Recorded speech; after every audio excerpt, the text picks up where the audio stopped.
Hola, soy la alumna Fátima Latife de la carrera de Transformación Social y en esta ocasión les voy a presentar la teoría del actor específico basado en el papel de Foreign Policy Analysis por la autora Valerie Hudson. Para comenzar, es importante destacar el tiempo histórico en el que se encontraban las relaciones internacionales a principios del siglo XX, en donde los estados interactúan entre sí en términos políticos, económicos y militares, de una manera diferente a la que se había hecho en los siglos pasados, ahora de una manera internacional un poco diplomática y de cooperación internacional, ¿no? Entonces, en este tiempo comienzan a buscar formas de maximizar intereses en las naciones, en el escenario global, y también se comienza a ver por un beneficio individual, ¿no? Esto surge del análisis de la política exterior desde el marco teórico de las relaciones internacionales como disciplina social. Y con esto también comienza la pregunta de cómo se pueden explicar las acciones de los estados en el escenario mundial con lo que estaba pasando en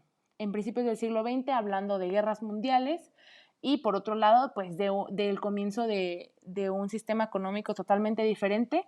que poco a poco nos llevó a la globalización. Es importante analizar los puntos clave del análisis de la política exterior que comienzan a surgir a finales de la década de los 50,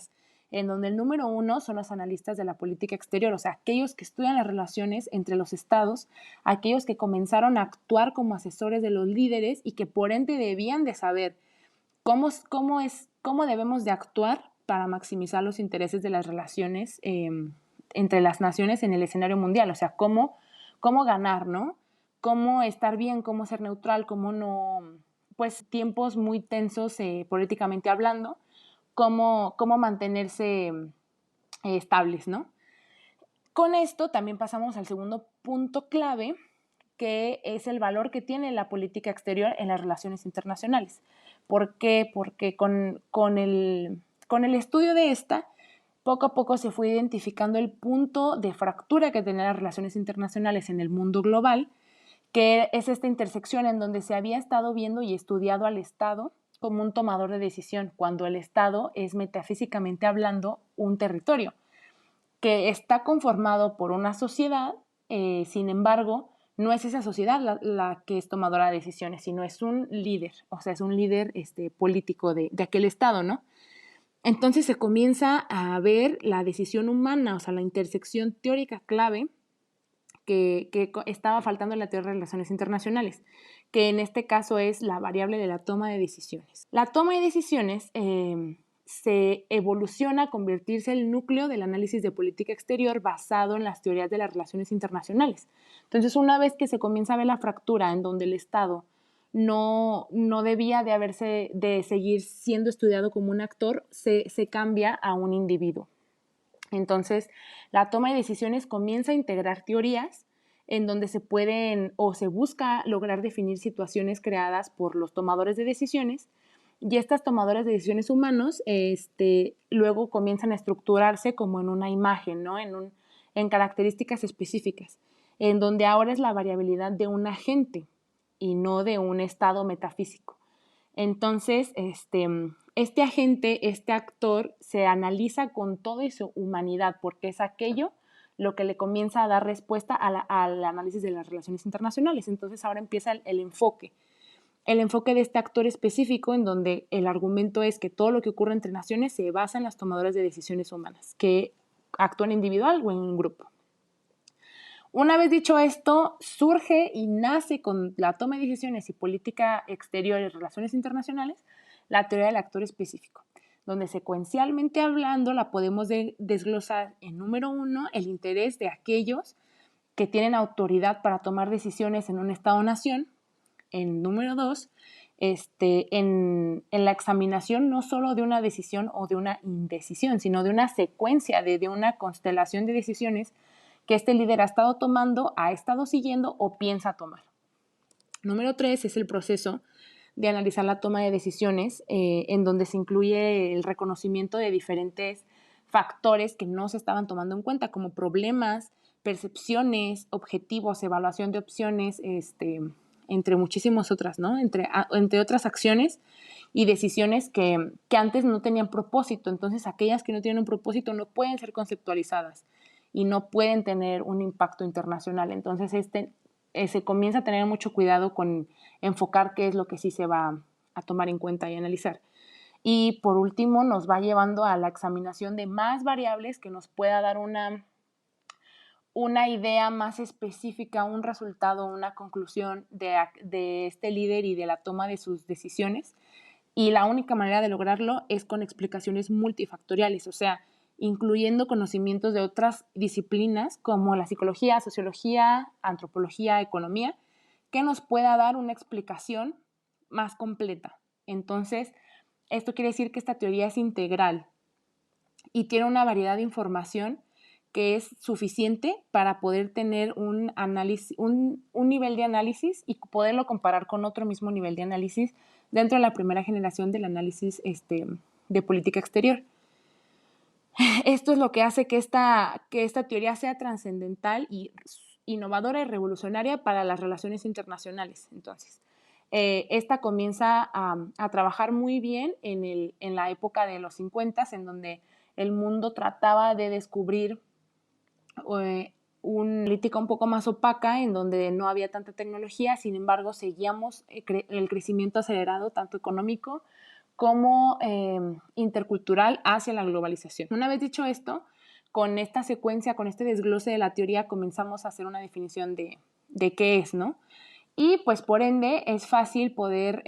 contextualizarlo como un enfoque teórico en el campo de las relaciones internacionales, que se centra en la importancia de aquellos actores individuales que toman las decisiones y cuáles son sus percepciones para tomarlas, o sea, hacia dónde van, en qué se basan, cuáles son sus objetivos, cuál es el interés nacional, quieren estabilidad,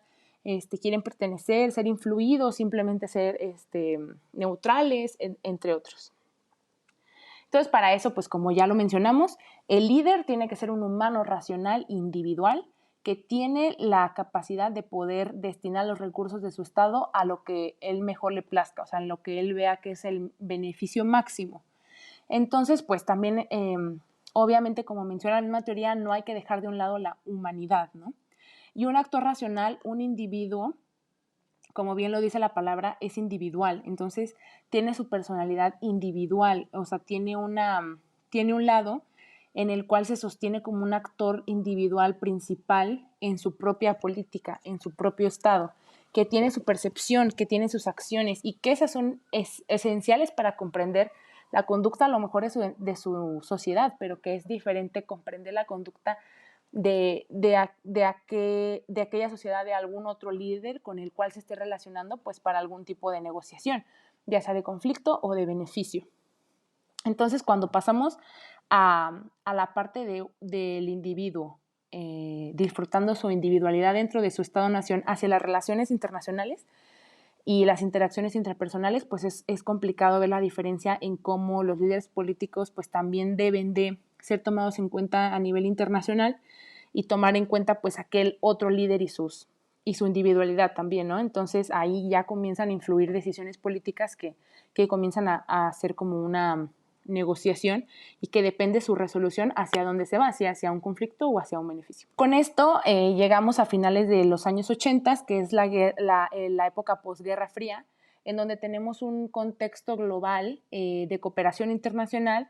donde se va terminando la guerra, donde el sistema económico va acelerándose, o sea, va rápidamente hacia la globalización y comienza la regulación de la teoría del actor específico ya con la segunda generación de política exterior, en donde tenemos un mundo bipolar, en donde existe una rivalidad económica, social y de comportamiento en un sistema internacional un poco fracturado, que ahora comienza a tener tecnología y que ahora comienza a ver por la mente de aquellos que toman las decisiones de la política exterior y de muchísimos más factores interdisciplinarios, ¿no? Y también de su evolución, o sea, estaba muy estandarizada esta teoría, pero sin embargo cuando llega después de la Guerra Fría, pues obviamente el mundo se sacudió un poco porque no sabían hacia dónde nos dirigíamos, ¿no? Entonces se trató de verla con diferentes objetivos, sin embargo, pues ahora el progreso de esta teoría es que busque complementariedad y que siga evolucionando como lo ha estado haciendo desde los años 90 hasta el presente, con investigación en donde pretende ser representativa, donde tenga el constante uso de otras áreas para impactar en el desarrollo teórico, y donde totalmente ahora usa para análisis cuantitativos y cualitativos tecnologías muchísimo más desarrolladas que a lo mejor en menos tiempo pueden dar un análisis más estructurado y más sencillo, digerido e incluso más atinado, ¿no? Para finalizar esta teoría, es importante recalcar que es concreta, contextual y compleja, que para el análisis de la política exterior proporciona fundamentos teóricos base para cualquier análisis internacionalista y que impacta en las ciencias sociales de tal manera que incluso se categoriza como un núcleo de la toma de decisiones y que afecta en muchísimas otras disciplinas, pero afecta obviamente como un beneficio, ya que se puede ser usada para llegar a un final metodológico, ¿no? Entonces, eso es lo que es la teoría, estas son las referencias también, y eso sería todo.